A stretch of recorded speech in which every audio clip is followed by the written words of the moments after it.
你的設備需要維修嗎？我們提供免費診斷，我們上門取件和送件，無需致電或出行。維修前先發送報價，你確認後才繼續。簡單、透明、專業，連結在簡介裏。今次我哋會講解點樣修復 Lenovo 13X-4嘅主板。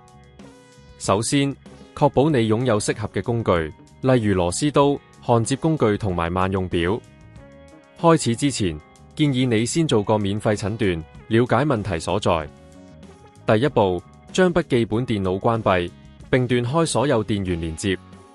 然後慢慢拆開機殼，注意拆螺絲時要記得位置，以便重新裝回去。小心翼翼地取出主板，並檢查有冇明顯嘅損壞或者燒焦嘅痕跡。第二步，使用萬用表檢查主板上各個元件嘅電壓，特別留意電源接口同埋電容，呢啲地方經常出問題。如果發現有故障，可以考慮用焊接工具更換損壞嘅元件。第三步，焊接時要確保焊點乾淨，避免短路。焊接完成後，檢查所有連接線路，確保冇蟲洞或者焊點問題。然後再將主板裝返去機殼內，記得逐步將螺絲鎖緊。收好主板之後，可以進行一次完整嘅測試。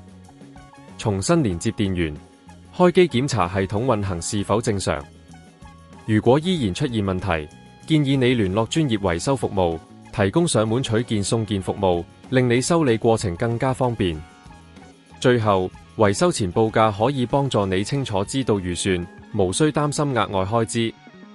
希望今次嘅教學可以幫到你，讓你成功修好 Lenovo 13X-4嘅主板，繼續享受流暢嘅使用體驗。你的設備需要維修嗎？我們提供免費診斷，我們上門取件和送件，無需致電或出行。